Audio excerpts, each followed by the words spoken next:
अस्सलाम वालेकुम वीवर्स। जी त अॼु पाण सिखंदासीं वी लुकअप जे बारे में। वी लुकअप जो मतिलबु आहे त पाण को डायरेक्टली तौर ते अहिड़ो इनपुट करियूं त उहो पाण खे सेल्स ऐं प्रोडक्ट्स जे बारे में ॿुधाए त हीअ शयूं केतिरियूं नंबर 1 ते जेका असांजो मोबाइल त नंबर 1 कंहिं बि हिकिड़े सेल जे अंदरि लॻाइण सां, हिकु नंबर लॻाइण सां त हुनजे प्रोडक्ट्स बि ॿुधाए ऐं सेल्स बि ॿुधाए त सेल केतिरी शइ थिए ऐं प्रोडक्ट बि केतिरी शइ थिए। उनजे लाइ पहिरीं पाण जो वैल्यू रहंदो सेल्स जे बारे में पाण लिखंदासीं is equal to VLOOKUP bracket open.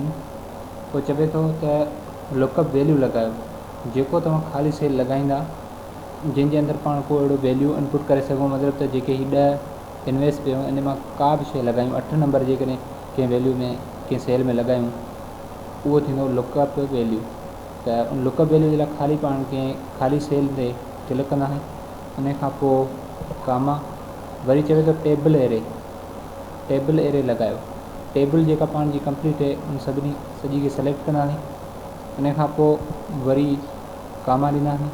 हाणे चए थो कूल इंडेक्स जो मतिलबु आहे त नंबर्स पाण खे प्रिंट कहिड़ा कराइणा आहिनि जेके हिन में 3 नंबर ते पिया आहिनि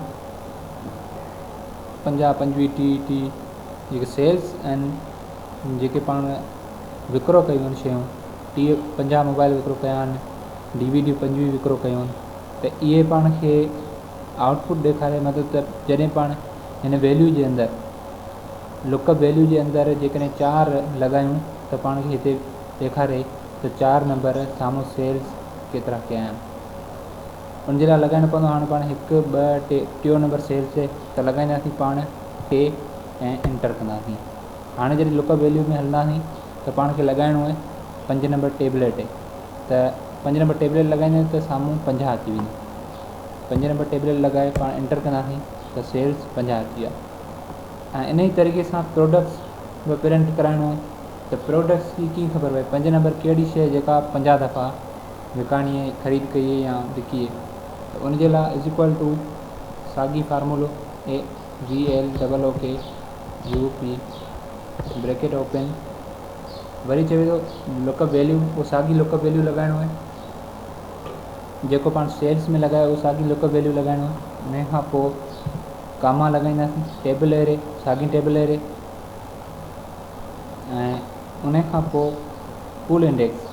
कूल इंडेक्स हिन में चेंज थींदो छो पहिरीं दफ़ा पाण जेको सेल्स में 3 नंबर सेलेक्ट करे 3 लिखियो हुई त साम्हूं वारी शइ असांखे 1 जे साम्हूं वारी शइ प्रिंट कराए 3 नंबर 1 खां 3 नंबर शइ प्रिंट कराए। हाणे पाण लिखंदासीं प्रोडक्ट्स जो नालो त असांखे नालो जेको सो उहो प्रोडक्ट उहो शो कराए त उनजे लाइ लिखंदासीं पाण 2 कंदासीं एंटर। हाणे हिन में टेबलेट अची वियो त 5 नंबर टेबलेट आहे, 5 नंबर टेबलेट पाण ॾिसी सघूं था 7 एंटर कंदासीं। माइक्रोफोन ऐं सेल्स जेके थिया आहिनि 25 थिया आहिनि, माइक्रोफोन पाण ॾिसूं साम्हूं 25 आहिनि। त हाणे पाण जॾहिं 7 नंबर इनपुट कयोसीं त पाण खे ॾेखारे पियो माइक्रोफोन सेल्स जेके कया आहिनि उहे 25 आहिनि। हाणे जेकॾहिं हिते पाण ॿियो को बि लॻायूं 9 नंबर लॻायूं एंटर कंदासीं त कंप्यूटर्स, हिते पाण ॾिसूं 9 नंबर कंप्यूटर्स आहे 56। हिते बि साॻी जो 9 नंबर पाण जीअं इनपुट कयो प्रोडक्ट्स पाण खे ॾेखारियईं त कंप्यूटर्स आहे, उन खां पोइ सेल्स जेको थियो आहे उहो 56। अलाह थैंक यू।